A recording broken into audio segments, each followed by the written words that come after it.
sustainable supply chains expert, and I work with companies. I'm also a marketing faculty member at Fordham University on sustainability and climate leader with Al Gore's Reality Project. So today, before I introduce our panel and start this session, I would like to actually first invite Peter to talk a little bit about his IID Foundation. He's the person behind the foundation, and also he has put this hackathon together, which is an amazing amount of work in a very little amount of time.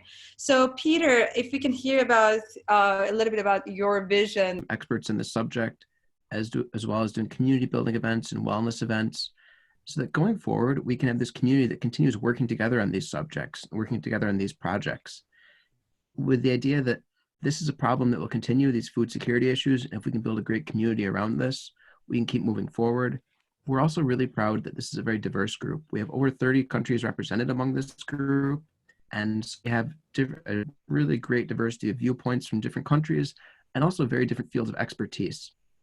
And this is something that we really believe in technology for purpose. We believe in the same with all of IID's products that we create ourselves.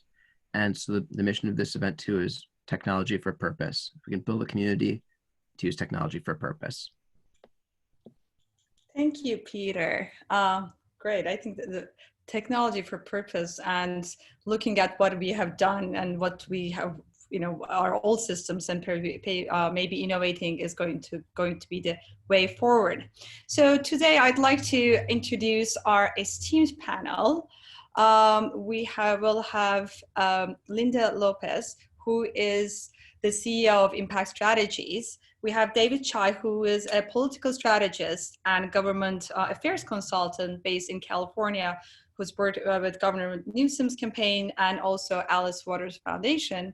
And also Andrew Mack, who is the CEO and founder of AgroMobile. And we will have this 40-minute session about the discussion, and then we will be having Georg Karspar talking about his taxonomy on sustainable businesses.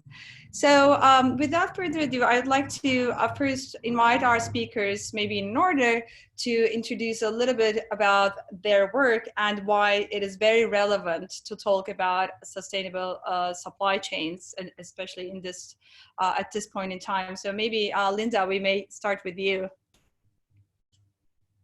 Thank you so much. Thank you, Peter, for inviting me to this incredible community. So one of the things that I've been working on lately is looking at the food supply chain as it relates to cities and local jurisdictions in the United States. I'm based in LA, had worked also on the Mike Bloomberg campaign as his head of policy. And what we did there is we created an agricultural policy primarily focused on regenerative ag, but also established a food council that I think my colleague David can speak more to, because we realized that, pre-COVID, that food supply chains were definitely, there was a lot of issues, obviously, and challenges when it comes to food. Particularly in areas where there are vulnerable people and or there's lack of access to good, healthy food. In the United States, as many of you know, we still have food deserts, as an example.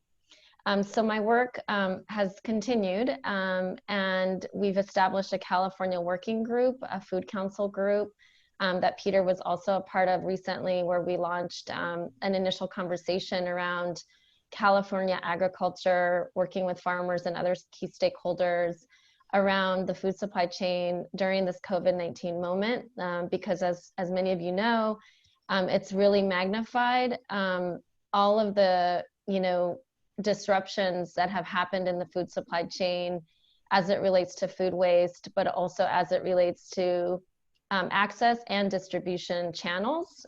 So 3 observations, I think, based on my own experiences here in LA and working with the mayor's office also here in LA. Mayor Eric Garcetti has been a part of this coalition of mayors, I think, in the United States, that's really focused on advancing an agenda, an inclusive agenda, to ensure that people do have access to basic needs like food, and then cash, immediate cash also for other immediate needs that people need. But food insecurity is a big one. I think for a place like LA and other places in the state of California, even though we're the, I think, 5th largest economy in the world, we're still seeing a lot of disparities when it comes to food access. And so I wanted to share a little bit, just really quickly, three different sort of takeaways, just to set the stage for our conversation today, and my own observations on the ground, in terms of, you know, what experiences and what we're seeing on the ground in terms of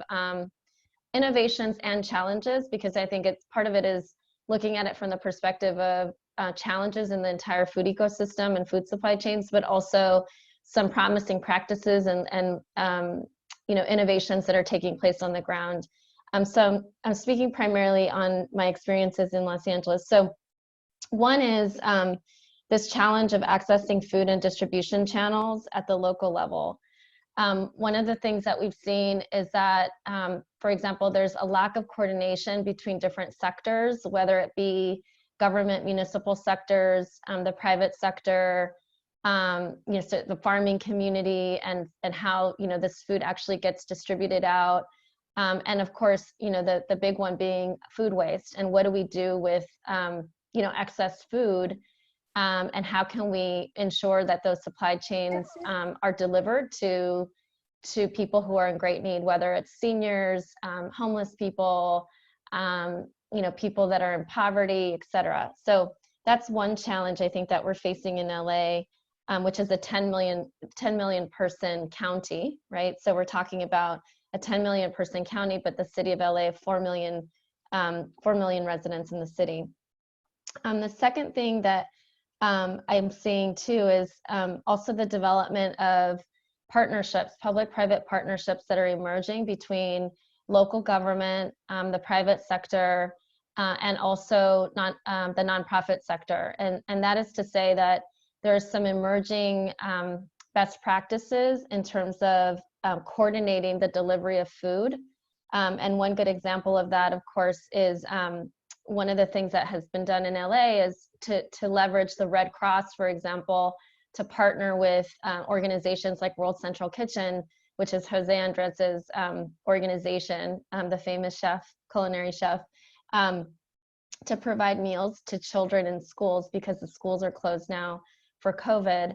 And they established an impressive partnership by distributing 20 million meals in the span of like 5 weeks. And that has to do with also being able to leverage the power of community and volunteers to be able to distribute that food. And so one of the, I think, overarching questions or sort of for food for thought, no pun intended, for this group is what kind of solutions can we create, tech solutions, to be able to mobilize also volunteers and sort of manage that infrastructure, the people infrastructure, to be able to deliver food to other sectors, whether it's, you know, families and children, or homeless people, or the senior population, and other people who are in a lot of need right now for food. And then the second piece to that too is how do we develop systems that are also potentially tech-based or tech-enabled, that allow for us to have more of a sustainable mechanism to better ensure that people actually get food, not just in the short term and the immediate during this COVID-19 pandemic, but also more longer term. And how do we create or build out systems that ensure more of a sustainable model for the distribution of food? And the final thing I would say is that we also need to think about, you know, on the health side of things, the intersection between the food supply chain, food deserts, and how we can then link that back up to public health, and ensure that these communities are healthy, but that they also have access to good quality food. So those are some of my initial observations, just having worked primarily in the city of LA and the county of LA. But I think that David, my colleague, who's on the panel today can speak a little bit more to sort of the larger frame of food supply chains, but also this working council that we're really excited about that we've established. Thank you. Thank you, Linda. This is actually a great overview and a start, I think, to set the framework for a very global problem. This may be an experience from California and LA, but it's actually it comes in different formats, yet as there are so many similarities between different parts of the world. So David, if you can actually maybe going on off Linda's points, if you can introduce a little bit about your work, and in addition to the recent work, some of the previous year work you've done on food supply chains. Sure, thank you. It's a never easy task to go after Linda, who was so thorough in covering a lot of ground on this issue, but I'll do my best. You know, we started here in California. I partnered with Alice Waters and looked at all of the sort of political leaders in the state of California to try to figure out what would be, you know, a fairly large initiative that looked at sort of three important sort of areas. One was children's health, one was the farming community, and then the other was solving for climate. And so we started to put those three together and try to curate what types of groups would we really need to bring together in terms of a new initiative that could bring sort of those pieces together, because a lot of times we find that in this effort around climate or food or children's health, there's a lot of different groups that are doing a lot of different work, and they're all great, but a lot of times we find here, in particular in the state of California, because it's so large, that so many of these groups are sort of siloed off and everybody's sort of grasping for resources and trying to do their own thing. And so we came together and we thought about, you know, all these different stakeholder groups, whether it's the schools, the farmers, you know, the climate smart folks, the environmentalists, all these different stakeholders who contribute to the food ecosystem, and how do we come together to think about system shifts. And so obviously we took the farming, you know, best, you know, practices around some that's going on around regenerative ag. And we wanted to think about how farming communities could really move towards, you know, it's not a very big percentage of farmers who actually are incorporating regenerative ag. I think the movement is growing and growing, but if we were to say we put a big goal of getting farming communities to be 50% to 75% regenerative ag practices in the state of California, what would that sort of do to the entire food ecosystem, right? And so we thought about, well, you know, if we incentivized farming communities to go regenerative ag, we would obviously need a supplier and a buyer. And so we thought obviously about schools, food, and particularly school lunch as a way where if we were to integrate those two directly, what could the impact be in terms of supply and demand? And so we looked at sort of how could farmers integrate directly with schools who are practicing regenerative ag and get healthier ingredients to be incorporated into school lunch.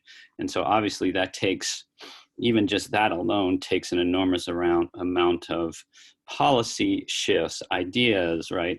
Procurement, deliverable, I mean, distribution, it encompasses so many different intersections, even if that simple statement. And so, you know, again, sort of going back on the working group, we tried to get, you know, school leaders, governors, leaders in his administration, different farmers, and to come together and try to solve for this problem.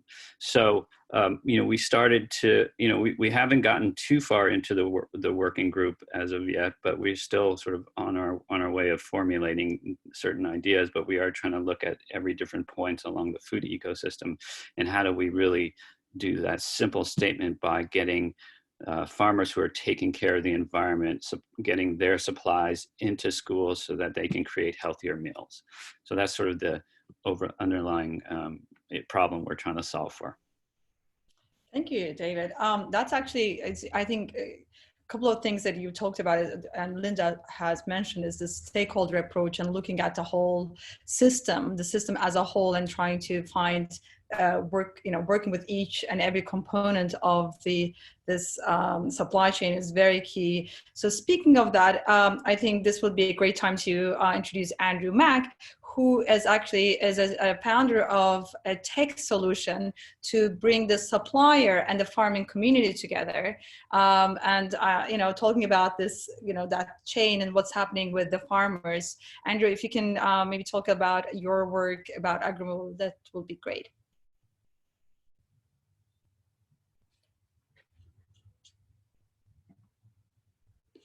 Andrew, you're on mute, unfortunately. If you can.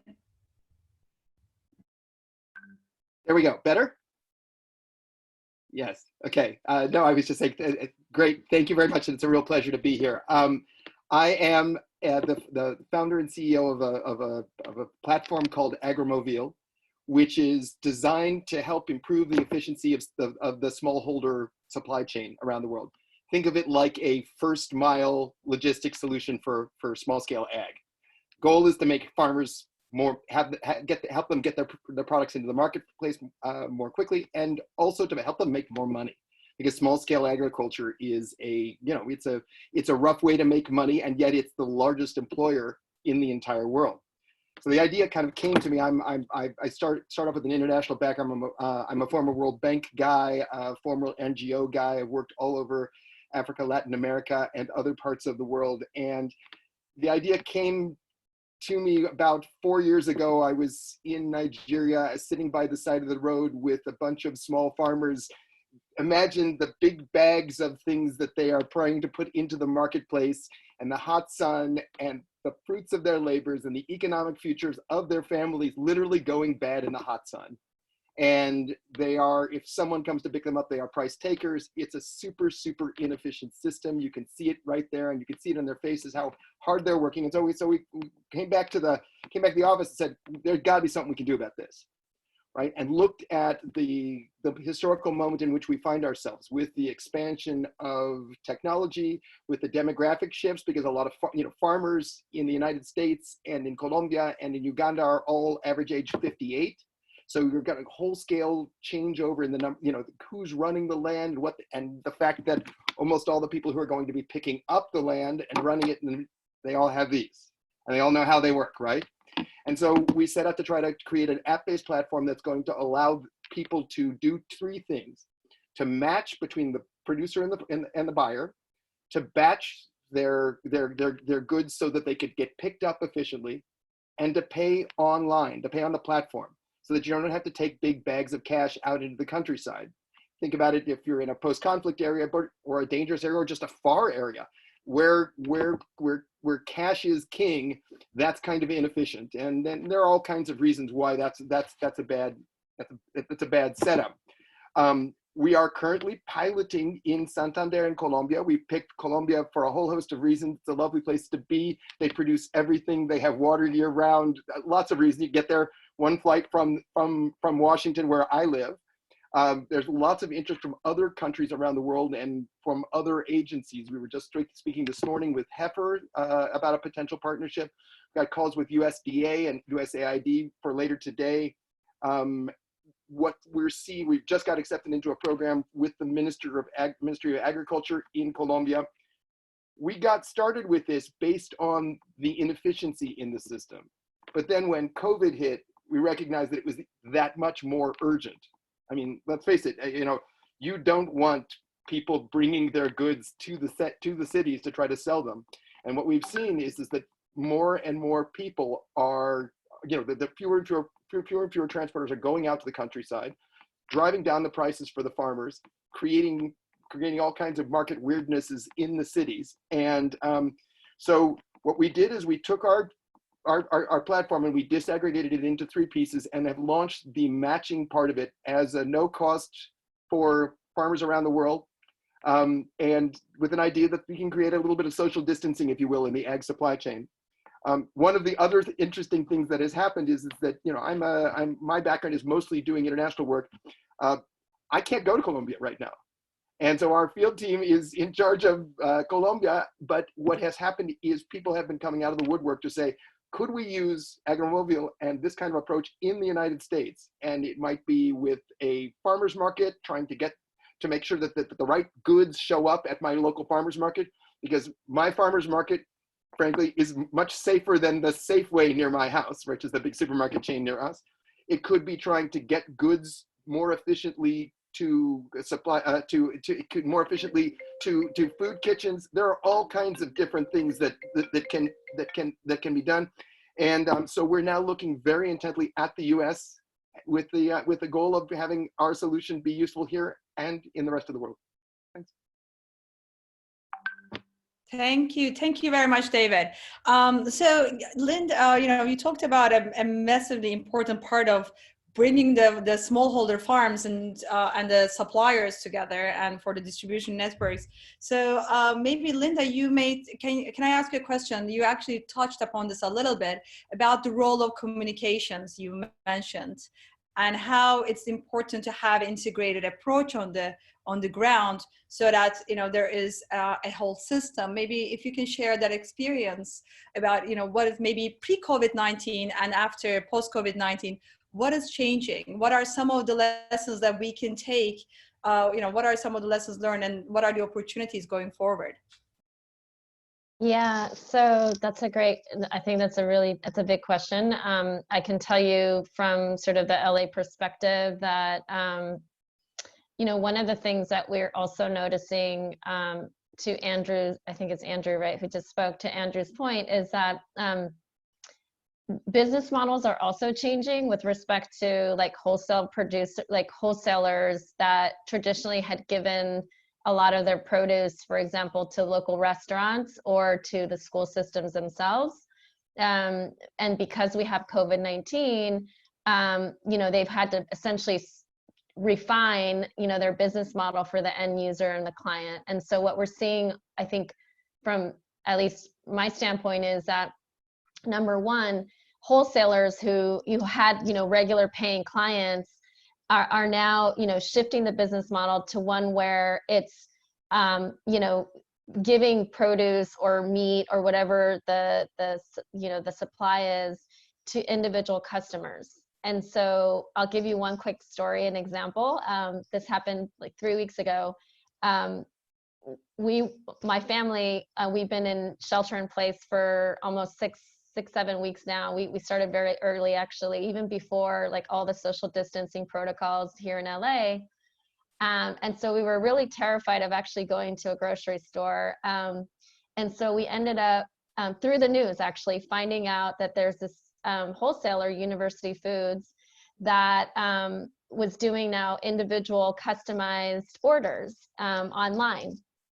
And so you essentially, create your order online, and then there's a mechanism on the distribution side where you go and you're in your car, and you basically go to the actual wholesale area, which is like half an hour away, drive to the area, and they put all of your produce and everything else that you've ordered in the back of your car. And so it's this sort of like drive-through process of, buying your food rather than going inside of a grocery store. So that's one example of how, on the communication side, just one, in-depth like narrative of a wholesaler that had to really transform their business created and generated this whole model. The other one I would share is the other thing that we're seeing too is because there's a lot of food excess, and actually wholesalers are even throwing this food out. There's one in particular that I've been working with lately. They basically now have, these boxes, they're fresh produce boxes that they've created, and then they are selling them either online or to their existing clientele. And so I think it's another model that is being also replicated in other parts of the country, to have to deal with this issue or challenge of not actually throwing out food, and being able to say, okay, well, we'll change this business practice and now convert that into boxes that can either be delivered to nonprofits, or that can either be delivered to regular paying customers. So there's a lot of, I think, smaller, I guess, innovations that are happening even within the supply chain when it comes to even the wholesalers that are getting the food from the farmers directly. So I would say those two different observations of I think what's happening here. Thank you.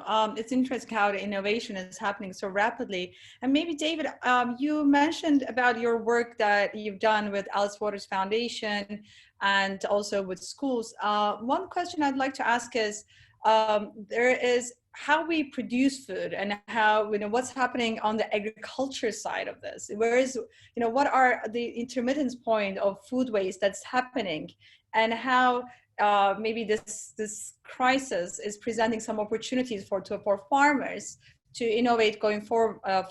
What do you think? Yeah, well, there's certainly some interesting opportunities that arise if you look at the entire supply chain. We have seen in certain communities, let's say one partnership we're looking at is in Stockton, California, in the Central Valley. And this probably replicates in trends towards different other smaller communities, is that the local supply chain is really abundant in terms of having enough supply. It's the actual larger global supply chain that is more problematic in terms of having access to different types of, whether it's food or different even just supplies in general, whether it's toilet paper, sanitizer, or anything. And so the start was, well, it seems as though local communities will be okay if they're going to be reliant on local sort of food. And so that doesn't happen very often if you think about it. And so what we've seen is we're trying to match up a lot of the local farmers and to create schools as sort of the distribution hubs for giving out, as Linda mentioned, boxes of food and produce to families. And this is obviously during the current crisis. Beyond that, we're looking at that same sort of connectivity of how if we connected local farmers who are, again, climate smart, and directly selling to schools, we would have a new buyer and we'd have a new supply chain, if you will, in the distribution model. One of the issues that would come up in that, as we've seen, is that because you're able to deliver healthy ingredients, let's say to schools, it's not automatic that food can be converted quickly or easily into really sort of delicious meals.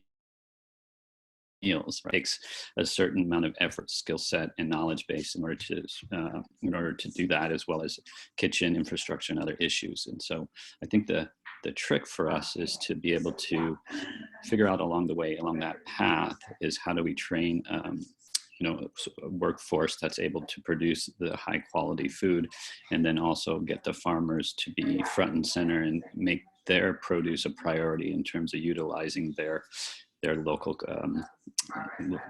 products, if you will. Thank you. That's a big part of it's interesting about how we have, the skill set that we need actually going forward may also change. Talking about, these different approaches, I think one of the most important things in any solution is clearly how we lay out data. And Andrew, I think your solution is really interesting because you're particularly targeting an area of the world where we have so little data about. Smallholder farming communities are, globally, in many places, we have very little data. How do you think data may be important and influential in making decisions in agri-tech, especially? So I think it's a really great question. We really don't, when we first started looking at this, we integrated with Google Maps. And one of the things that we found out was that an awful lot of the routes that you would need to go on to pick up goods from small farms aren't even on the maps. Literally they're off the maps. There's very, very little that's known about, on a broad level, there's very little that's known about this population. And yet small farming communities are 1.5 billion people around the world. They'd be the largest country on earth, larger than China, larger than India. So there's a lot of opportunity for us to learn about what's going to be supported for them, which roads need, roads need working, improving as we're trying to improve connectivity around the world.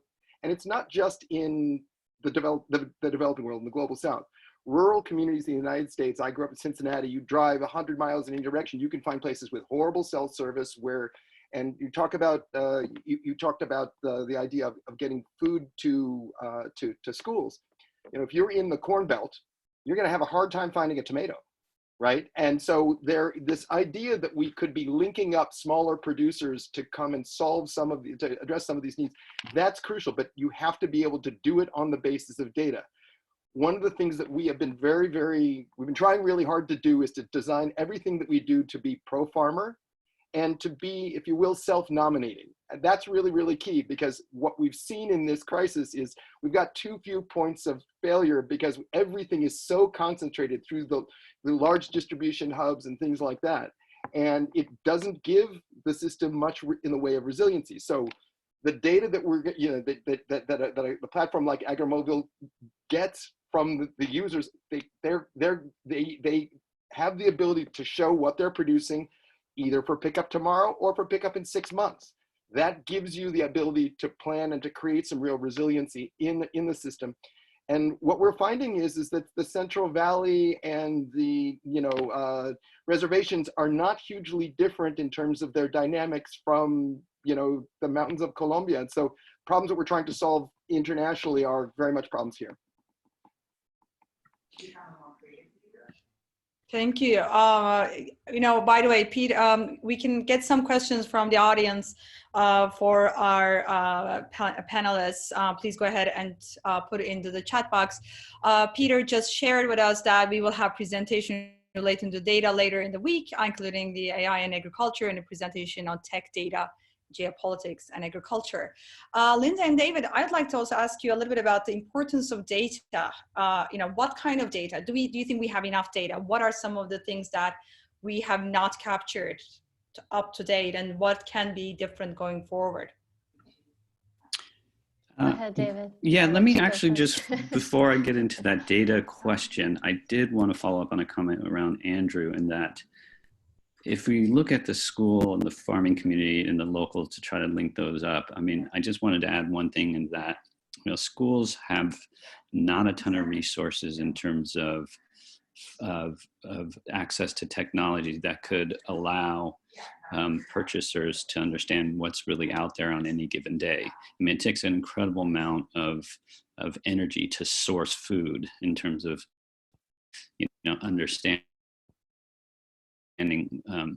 what's seasonal, or what's really driving the day, because every day could look different as far as the whole food access. And so I think having technology play a role in instantly sort of displaying where and what is available on any given day would be a huge help for people in the food purchasing world. So I just want to emphasize that is a really unique dynamic that tech and innovation can play. As far as data goes, I think one of the points that we often struggle with is that when we talk about regenerative ag practices, or certain types of ag practices, there is still more data to be had, I think, in terms of understanding what the mitigation, or what types of, I guess, sequestration that you could achieve through healthy soil practices, so per se, right? And so there aren't necessarily a ton of data metrics that shows, well, if you do X amount of tons of acres of food, and if you do it in this type of tilling of soil, or whatever the practice, it will net a certain effect on climate. And so I think that's certainly one area where I think we can expand upon and grow in terms of understanding the impacts on climate. The other part on data, though, that I think is really abundant, is that if you're eating healthier, especially if you're looking at this through the eyes of children and overall health, if you're providing nutritional and healthy foods, there's no doubt, I think, from the data standpoint, that you're creating a functioning, a more prepared, functioning, well-rounded, sort of situation for kids to thrive. And so I think that there's a lot of data on that. Thank you. So I would just add to the earlier comment that Andrew said, that it's almost as if you would need some kind of a having worked in government, I worked for Mayor Ergem for a long time. He loves data, and that really drives a lot of decision making. I would say that it's almost as if you need like a dashboard kind of a system, right? To basically on an ongoing basis, on a daily basis, figure out like where that supply is, and then being able to match it with whoever needs it, whether it's schools, whether it's hospitals, whether it's, I don't know, community-based organizations, whether it's food banks, or whoever the end user is, it's going to be utilizing that supply. So that's one. The second thing I would say is on the broadband issue. We worked a lot on looking at the Central Valley, for example, places like Fresno, Bakersfield, when we were all working on this Bloomberg campaign. And, it's one of the poorest areas in the nation, right? And one of the things that we realized quickly is that they also don't have a lot of broadband access. And so from a tech standpoint, I mean, that impacts, of course, like obviously educational learning, but it also impacts the ability of, just individual people, whoever the end consumer is going to be able to also know and access, obviously, food. And in this particular instance is what we're talking about. So I think the need for broadband and internet access in California also is a big problem when it comes to like the supply chain itself. So that's another observation I think that we've learned based on this, assessment of these different regions, even in a state like California, which is obviously very ag heavy, where there's a lot of farmers, but yet there's also supply issues even within the Central Valley itself. One of the things that came to my attention early on is the fact that even the people that actually are picking the produce and picking the food don't have access to that food necessarily, right? And so even at that level, that basic level, there's the farmer sort of worker thing there, right? The farm worker and the farmer relationship, where some organizations were saying to me, look, we have farm workers that are there, working on the land, but they don't even have access to that food. And so I think at a basic level, we also have to kind of take a step back and say, okay, let's make sure that there's like kind of a baseline way for people to actually access the food, even at that level, and then start building out and amplifying a model that you are able to then say, okay, well, now all these other people can access that food. On the data question, I am a data nerd. I have a background in policy and so on. And I think that at least on the practical side of things, what we're seeing on the ground is that we do need to design data systems that allow for a better understanding of a place-based model of supply chains. So this idea that it's not in the aggregate, but we should really look at communities from whether it's a census tract level in the case of the United States, but also to have baseline data on where people need that food the most, right? And then how to tie that back to the actual supply. So it's not, for me, it's not like a supply demand issue. It's first taking a step back and looking at the baseline data that's based on the sort of communities and the census tracts that don't necessarily get access to that food, and then overlaying that with these other institutions and organizations, whether it's school systems, whether it's hospitals, whether it's I don't know, your local community center, or your libraries. Libraries have become like real sort of conduits for the delivery of services and supply, right? So there's a lot of other actors that could potentially be in that sort of design of whatever the data is that we're trying to collect in the first place. Thank you. I think it's interesting. I think it's just, there are so many layers to this. So there are some really good questions coming forward, and I think I would like to address them as in the interest of time. And there's so much, and maybe on going off on, there are different, what you've just mentioned is about, different players coming on board with COVID-19. I think we cannot, so it's almost like the elephant in the room, and we must address it at this point. One of the questions is there, how many long-term commodity delivery contracts are now obsolete due to COVID-19? I think that's a very relevant question, because one of the biggest problems in the supply chain, and maybe a lot of food waste is happening with that is these obsolete contracts with once we thought as a very robust supply chain system. So I can jump in on that, because we've heard this. One of the things that we have been asked to get involved in is looking at the reopening of restaurants in the DC area. Okay, because the way that a lot of restaurants were supplied was farmers put their goods with Cisco, and then everybody pulls from a similar from one big, well, effectively one big warehouse or aggregator. And the same thing happens in Colombia, and the same thing happens in Uganda, and the same thing happens all around the world, and that creates a kind of a single point of failure. It also makes it very difficult, because right now, with restaurants not open and or will be opening in new different ways, we have an opportunity to really think broadly about how we might want to redesign the next phase of this. So, as an example, do we want everything to go directly to an aggregator and out? Do we want to create an intentional pipeline from the restaurant to the soup kitchen to the NGO on the back end, so to make it a full system all the way through?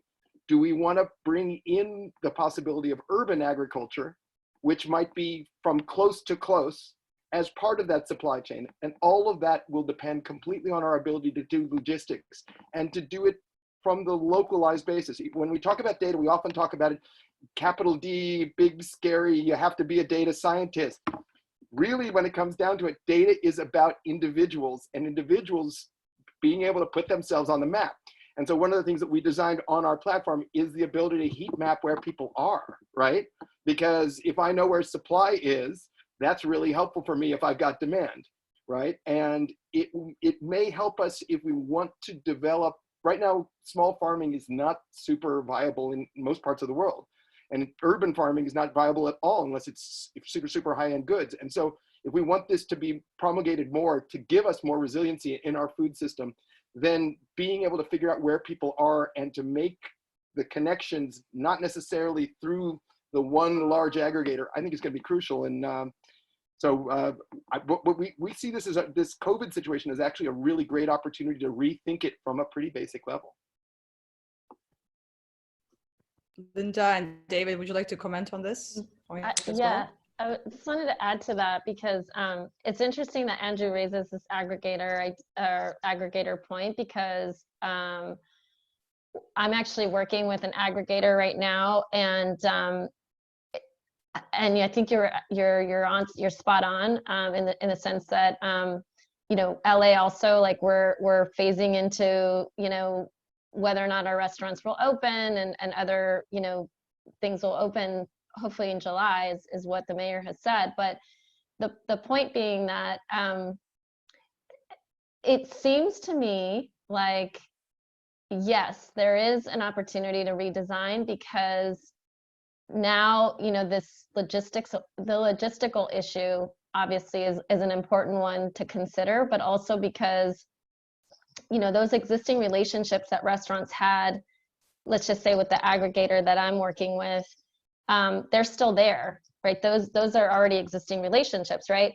And so now it's really about sort of once we start phasing into opening up the restaurants, like how does that also shift on the supply, the delivery of of supply and the distribution of supply. So I think what you're going to see is probably more less aggregator model and more sort of one-on-one distribution channels and nodes of distribution.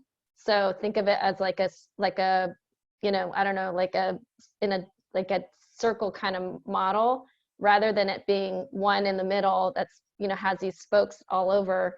It's going to be a little, I think it's going to be very different when we come out of it. So, and I frankly think that it'll be less of a monopoly on the aggregator side, right? And there'll be more empowering, or the ability to empower, you know, whether it's a nonprofit or whether it's a restaurant, to like figure out how those partnerships then get created, right? So different models of partnership, I think, will emerge. Let's just say that. Wonderful. Melissa Ackerman has a very good question as well. So she says, for the small farmers, is there a minimum food safety practice or scheme that you're using or helping them obtain? Do you provide SOPs or training?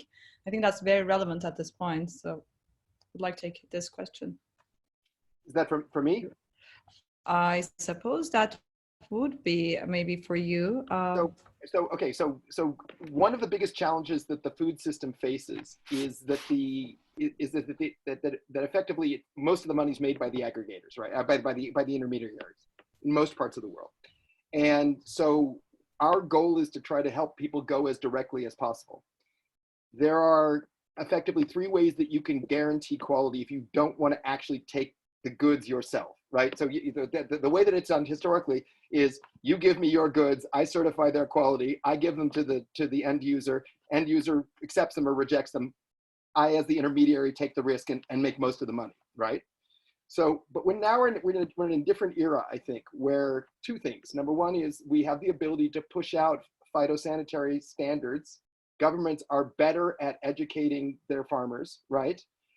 With a combination of technology, potentially including blockchain, we can get, and organic certifications and things like that, we can get closer to visibility of the goods as they leave the farm gate, so that the role of the intermediary, which really doesn't actually guarantee quality that much anyway, right? Because they're not touching every apple, it is lessened. So that's one piece of it. But the other piece of it is incentives.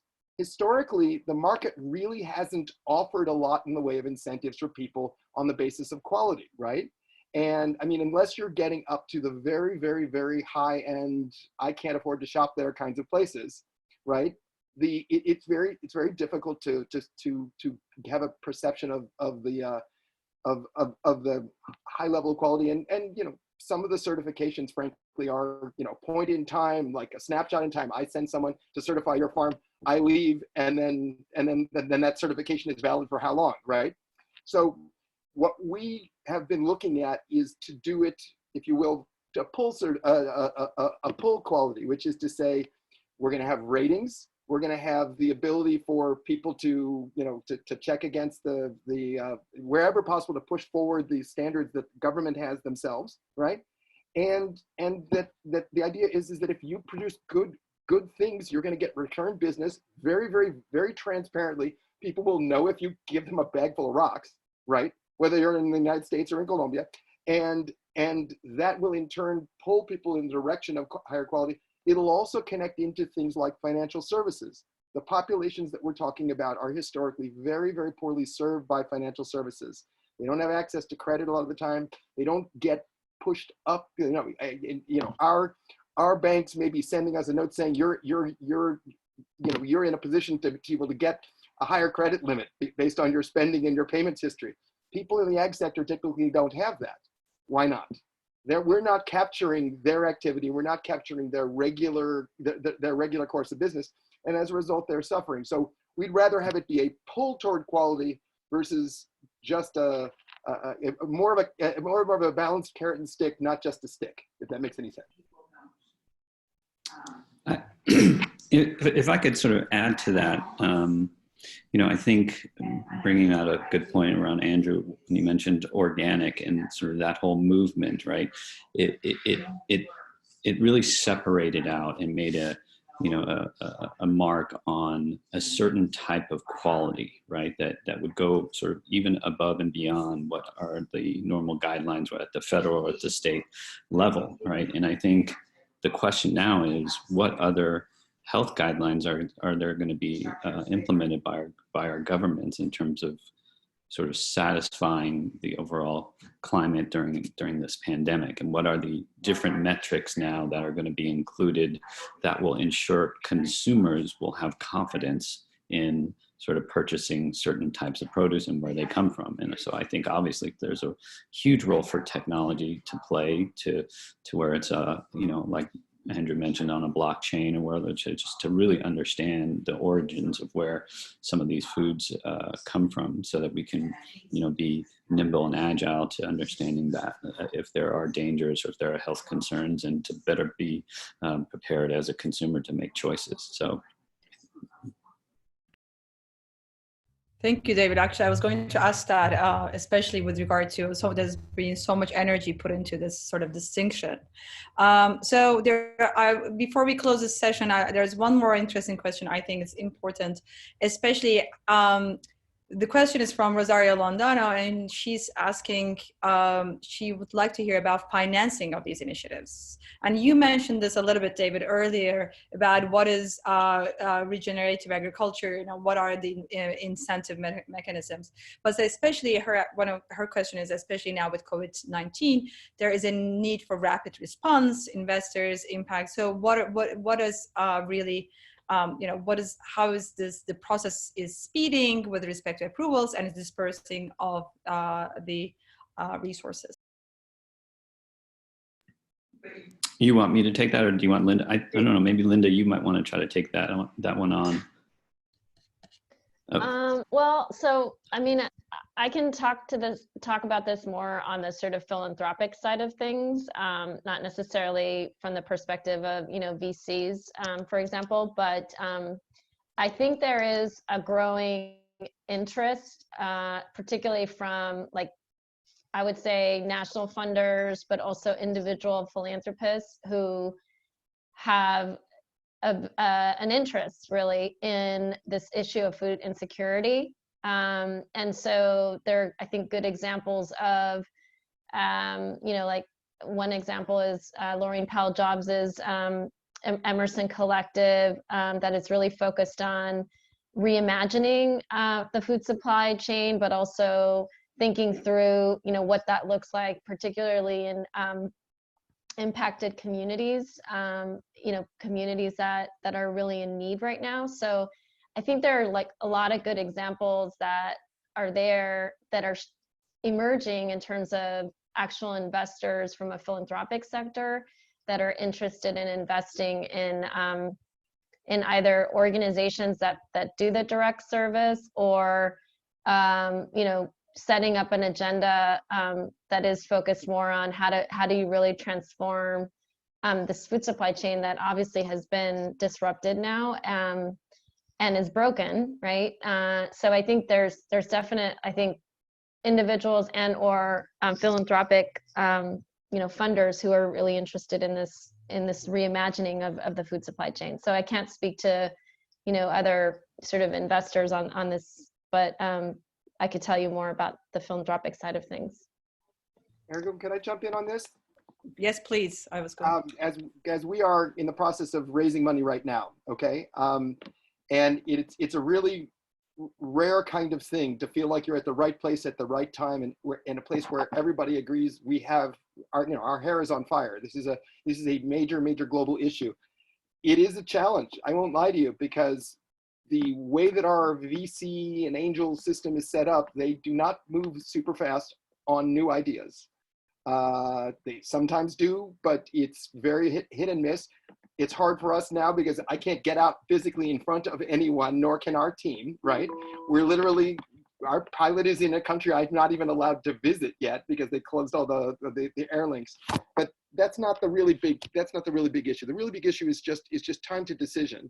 And if you will, the way that people evaluate these kinds of things. So we are looking to US government, thinking that there may be some opportunities to try to glom onto projects that where there may be a conference that didn't happen, and we could do some piloting using those resources.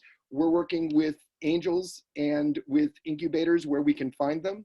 We're partnering with people like Heifer and others. But anything that we can do to streamline this process, we're not the only ones with good ideas out there. And I think this is a really urgent time where if we take advantage of the window, we can get the kind of significant change that we've been hoping for a long time. The kind of, brainstorm, whiteboard change now in this moment that won't probably be available 6 months from now when things go back to whatever the new normal is. So I encourage all of you who have access to these kind of people to get them thinking, leaning forward, maybe just a tiny bit. Thank you. And before we wrap this panel, I would just like to ask one last question to David, is the importance of policy in all of this, in bringing all these stakeholders together, and maybe the local governments and partnerships that we've earlier talked about. Maybe some final comments with that. Yeah, I mean, I think the only way that this work gets done is to have champions of elected officials and people that are setting laws in order to really sort of reimagine what this whole entire food ecosystem should look like, how we're purchasing, who's benefiting, and all those key questions that we've been sort of talking about.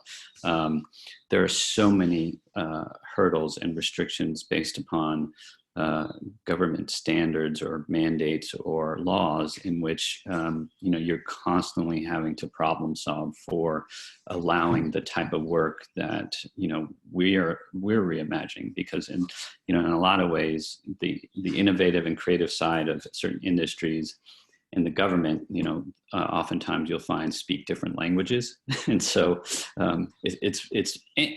of course, I mean, people that are in positions that are really, like the Elon Musk or whoever, who are really at the cutting edge of innovation, they're usually several steps ahead in terms of where government leaders are really thinking or imagining. So this is only to say that, obviously there are smart people who are in government, and they're certainly innovators, but I think the key is to really make sure that everybody is sort of working on the same page, and everybody's being informed by new ideas and new solutions. And I can stress that even in this time right now, there is such a need to rethink and to reimagine and to really govern under a completely different set of circumstances. So that is a very important part, I think, of this whole process, is to make sure we're informing our government leaders on what type of innovations and what is really possible in this new world order. So